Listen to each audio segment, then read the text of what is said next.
Hello friends, my name is Dr. Huma Hassan and I'm continuing the series on meaning, scope and development of anthropology. So let's evolve together in having in-depth understanding of this topic, meaning, scope and development of anthropology.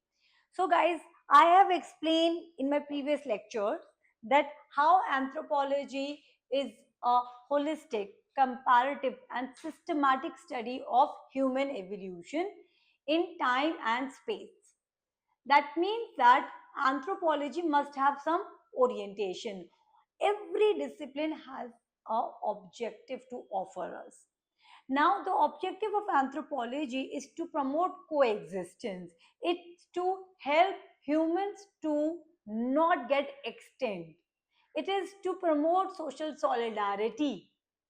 Now, this argument I have already made in my previous lectures. Please go and see in playlist about the meaning of anthropology and how different thinkers have defined it.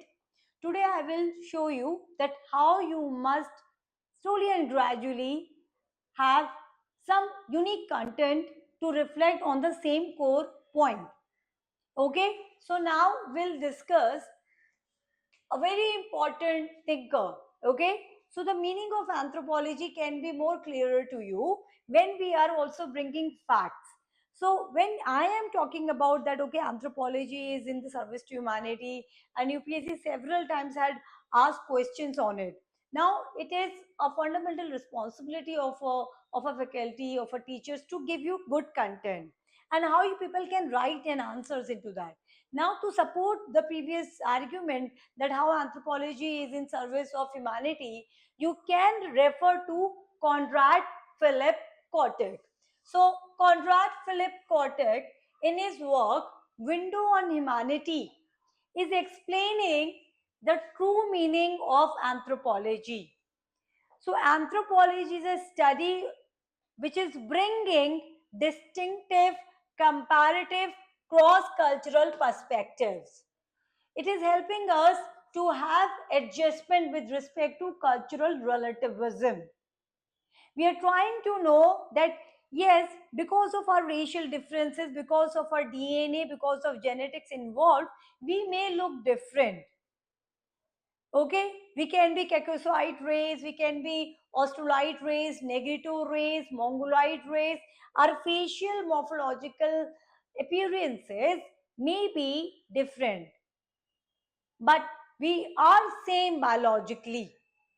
Okay, we are same biologically, we may appear different. That is a different story altogether, which is biological anthropology is telling us that yes, we have biological variations. Now, fundamental point which actually arises when we are referring to culture, it, it is a belief. It is, I would say, an erroneous belief. What is that erroneous belief? So, anthropology is helping us to have the removal of that erroneous belief. What is that erroneous belief? That erroneous belief is saying humans are same, so their desires will be same as well.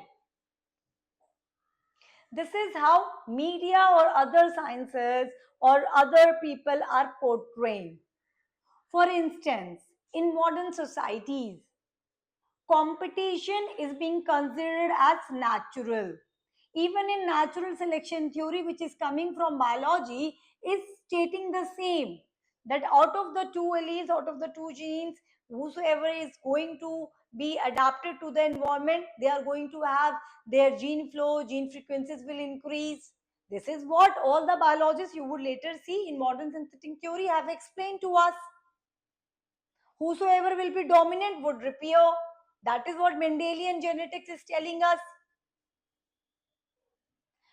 But my question is to you, think, is it applicable to understand every society in that manner? Maybe in some societies, competitions are recognized as bad. You would see there are so many tribal societies, they feel shameful when they are competing for the resources. In several social cultural anthropology lectures, I would be bringing various case studies. Now, the kind of life you are living, the kind of life I am living, I may have encounter with the lifestyles and the cultural values which is so different from my lifestyle. This is what anthropology is orienting. It is making us uncomfortable. How it is making us uncomfortable? So, Konrad Philipp Kotek is explaining through case studies. For example, he has given the case study of Madagascar Betsileo people, and he has entered into such ceremonies where the tombs to rewrap the corpses of decayed ancestors. It shows that Madagascar Betsileo people are so much attached with their ancestors' tombs, so they do have ceremonies. So it also depicts that how rituals, customs are binding forces among the tribal communities, and it is not the competition or the wealth, the way Emile Durkheim in some lectures I will explain is saying the same point. Now we know that diversity is there. The way we are having racial diversities, we are also having cultural diversities. So we cannot be judgmental, we cannot be ethnocentric in analyzing other people or their culture. Okay, so this is how we would bringing content, we are bringing clarity on this definition that anthropology is having cross-cultural examinations of various societies. So when we are making an argument, we also have to close it with facts. We also have to give in examples. We need to throw light on it. So you need to have clarification on the topic. You need to give complete information. You need to give coherent answer with facts. Okay, so when I am saying that anthropology is oriented towards cross-cultural examination, what I have done, I have referred to Konrad Philipp Kotek, and then I have also referred to his work, and then I have also given the explanation. Then it is justifying my claim that humans may appear same, but their desires, their values, their cultural beliefs are so very different. And this is how we need to articulate the ideas on the meaning of anthropology. I hope you are getting some benefits with my series on these lectures. Thank you.